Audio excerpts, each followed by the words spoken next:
lebih kurang sudah berlangsung 8 minggu. Selama saya mengikuti PKIG PJOK yang diadakan hari ini adalah rencana tindak lanjut dalam tugas yang ada dalam modul ajar kami. Jadi pertama-tama mari kita panjatkan puji syukur kita kepada Tuhan Yang Maha Esa karena telah diberikan kesempatan dan kesehatan pada hari ini.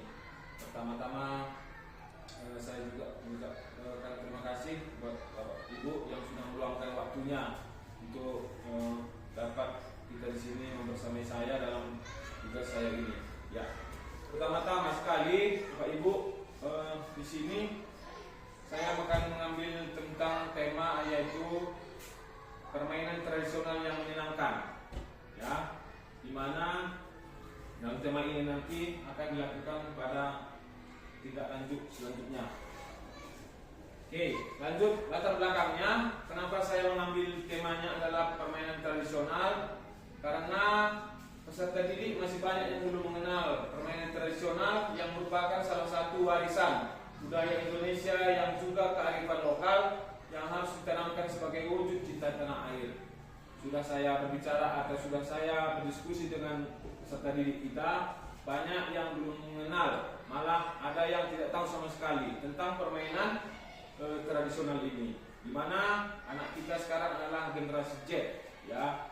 Sedangkan permainan ini sekarang orang itu, kenapa saya ambil ini? Karena orang itu sekarang identik dengan permainan gadget atau permain video game dan digital lainnya. Jadi makanya saya mau kenalkan permainan ini supaya anak-anak dapat berkembang terlebih kognitif dan psikomotoriknya. Dalam konteks ini sekolah juga berperan sebagai tempat mengembangkan pendidikan karakter dan melestarikan budaya bangsa. Ya, nanti yang saya mau pertandingkan adalah permainan gobak sodor dan permainan engrang. Ya, saya lanjut. Ya, tujuan program ini adalah melestarikan budaya daerah tradisional yaitu engrang dan gobak sodor. Selanjutnya menciptakan lingkungan belajar yang menyenangkan. Ya, dengan adanya permainan ini anak-anak diharapkan dapat berkomunikasi dan menciptakan suasana positif antar peserta didik dalam menerapkan budaya saling bekerja sama dan tolong-menolong, dan meningkatkan kreativitas dan komunikasi, membangun karakter positif dan nilai sosial. Di mana nanti dengan permainan ini, khususnya gobak sodor yang membutuhkan kerjasama antar pemain, bagaimana caranya berkomunikasi yang baik, bagaimana caranya untuk menjadikan permainan yang menarik. Selanjutnya adalah meningkatkan kesehatan. Tentu ya Bapak Ibu, kalau kita beraktivitas kesehatan fisik pasti akan meningkat. Otomatis itu kita hilangkan bagaimana kebiasaan-kebiasaan anak yang sangat tidak berpengaruh dengan bermain gadget atau handphone. Selanjutnya, sekarang capaiannya. Apa sih yang mau kita harapkan dari tujuan program yang kita akan lakukan? Adalah capaian, langkah-langkah dan hasil yang diharapkan untuk tiap tujuan. Jadi pertama itu capaiannya yang ingin kita harapkan, saya harapkan adalah pembentukan karakter yang positif. Bagaimana anak itu mempunyai karakter yang positif, ya, berjiwa sosial, memahami bagaimana perbedaan dan bagaimana saling tidak egois.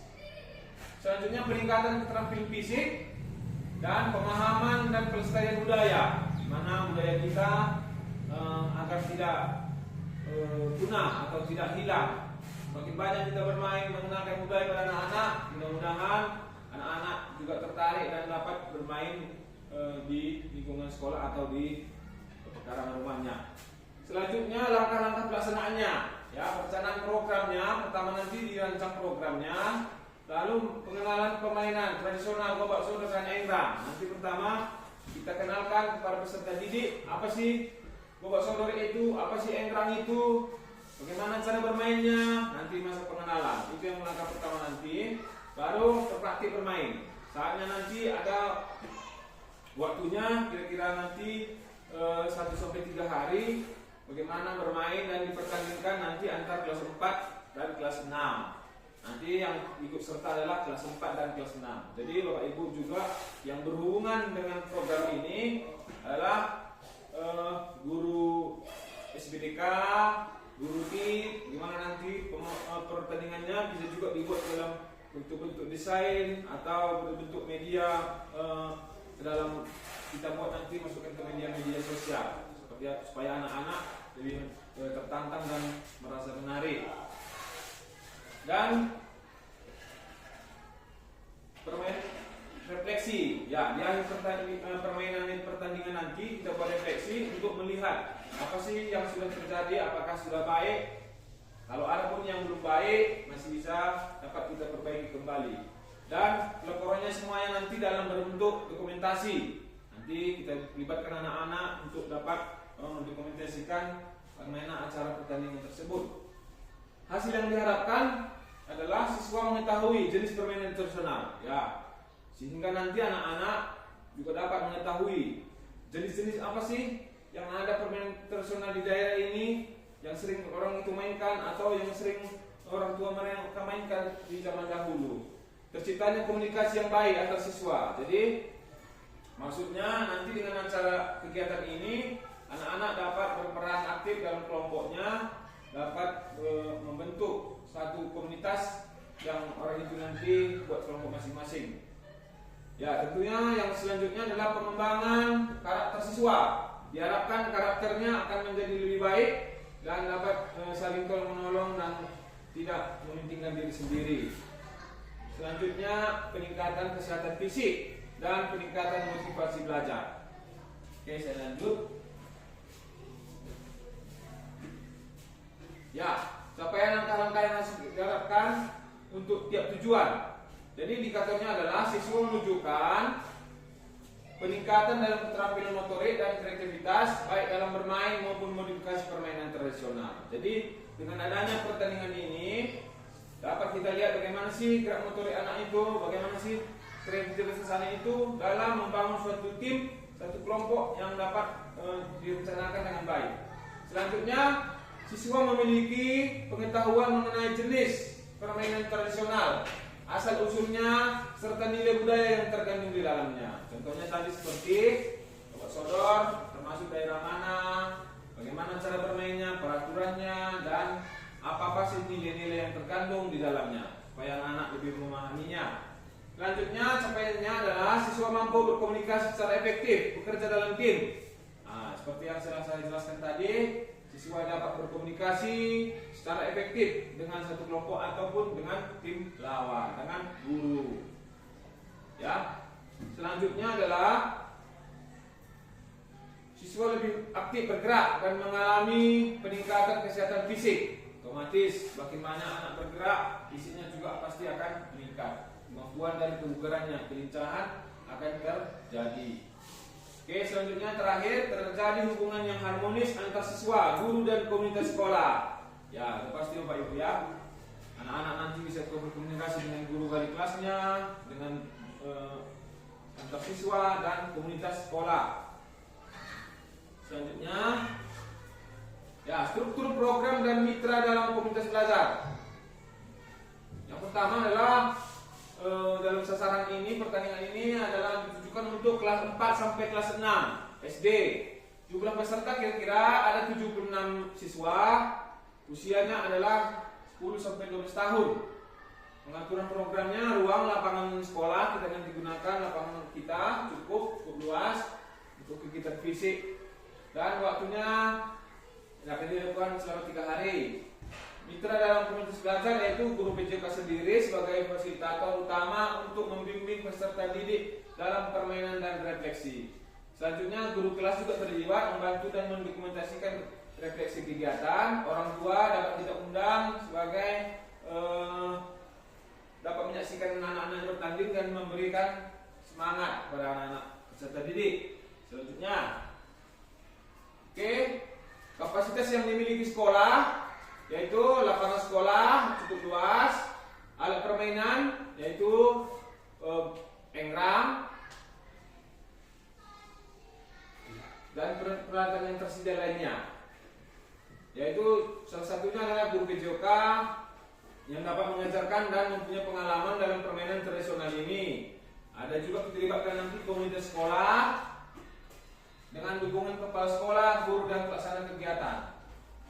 Pemantapan aset, lapangan olahraga, guru dan orang tua. Orang tua juga nanti bisa kita libatkan dalam pertandingan ini dan dapat memotivasi peserta didik. Selanjutnya, rencana evaluasi. Rencananya awal program menilai, ya nanti pertama kita buat awal, pertengahan, dan di akhir, yaitu awal program menilai pengetahuan dasar. Kita harus tahu bagaimana sih awal dasarnya dia. Misalnya anak-anak udah paham nggak tentang bobot sodor? Kalau belum, nanti kita buat langkah selanjutnya, ya. Menilai pengetahuan dasar siswa tentang permainan tradisional dan kemampuan fisik. Ya. Selanjutnya di tengah program mengobservasi partisipasi dan keterlibatan siswa dalam permainan. Oke. Selanjutnya di akhir program merefleksi kelompok dan individu serta penilaian pertandingan. Nah, sini Bapak Ibu sampai di sini mungkin ada yang ada bertanya atau kurang paham, ya. Oke ya, saya rasa cukup dipahami ya Bapak Ibu. Nanti yang belum paham nanti bisa dipertanyakan waktu jam berakhir ya. Teknik pengambilan data yaitu berobservasi langsung. Jadi guru nanti mau observasi langsung bagaimana sih dalam pertandingan itu anak itu mempunyai sifatnya, bagaimana kemampuan motoriknya, kemampuan berinteraksinya juga dapat kita lihat. Nah, jadi setiap program Bapak Ibu pasti ada tantangan, kemungkinan tantangan ya. Dalam pertandingan nanti, kemungkinan tantangan yang pertama adalah kesulitan siswa dalam memahami aturan permainan. Karena masih banyak siswa-siswa kita yang belum paham tentang apa sih permainan tradisional, jenis-jenisnya, bagaimana peraturannya dan sebagainya. Di sini nanti kita mempunyai solusi. Solusinya memberikan contoh demonstrasi langsung kepada siswa tentang bagaimana cara bermainnya. Nanti kita demonstrasikan secara langsung. Tantangan kedua yaitu siswa yang kurang tertarik dengan permainan tradisional. Pasti Bapak Ibu ya, banyak sekali anak-anak yang pasti kurang paham atau kurang menarik. Mereka menganggap permainan tradisional adalah permainan yang sudah ketinggalan zaman. Jadi kita mau menggerakkan kembali bagaimana permainan tradisional ini dapat mereka ketahui dan dapat menjadi kebiasaan bagi anak-anak kita. Saat jam istirahat, dia bukan lagi pergi ke sana jajan atau sebagainya. Dia bisa bermain tradisional, pulang sekolah juga bisa bermain tanpa menggunakan handphone. Solusinya adalah menyesuaikan permainan dengan elemen yang lebih menarik. Ya, kita harus memodifikasi dan membuat permainannya lebih menarik. Oke, terakhir penutup dan rencana tindak lanjut. Penutup pertandingan permainan tradisional harus dibuat menarik mungkin agar minat peserta didik untuk melakukannya mendapat antusias yang tinggi, sehingga diharapkan dapat meningkatkan keterampilan fisik, kerjasama serta pemahaman budaya di kalangan siswa kelas 4 dan kelas 6. Jadi diharapkan nanti rencana ini dapat menjadi awal dari anak-anak kita meninggalkan handphone. Ya, mungkin secara cepat tidak bisa, tapi harus kita pelan-pelan agar mereka dapat bermain kelompok atau dapat berkomunikasi dengan temannya. Rencana tindak lanjutnya adalah mengimplementasikan kegiatan ini dapat dilakukan secara rutin. Jadi tidak hanya berhenti dan satu pertemuan itu atau pertandingan itu, tapi dapat dilakukan secara berkala. Misalnya nanti dalam ada nanti sesi waktu yang kosong dalam pengisian rapor, anak-anak bisa dibuat sesi seperti ini. Kita nanti guru banyak yang mengisi rapor, di jam kosong itu dapat nanti dilakukan pertandingan tradisional ini supaya mengisi kekosongan dan melakukan refleksi untuk perbaikan pada kegiatan berikutnya. Jadi Bapak Ibu, kita nanti sama-sama dapat mencatatkan apa sih yang masih kurang atau masih yang belum bagus dalam pertandingan itu bisa kita nanti perbaiki pada pertandingan berikutnya. Oke, cukup sekian pemaparan atau presentasi dari saya. Mungkin banyak kekurangan yang saya lakukan, saya minta maaf. Bapak Ibu, saya ucapkan terima kasih. Mungkin dalam sesi berikutnya nanti kita dapat berdiskusi lagi. Ya, terima kasih. Dalam pertemuan ini saya ucapkan terima kasih banyak. Sampai jumpa, selamat siang. Siang.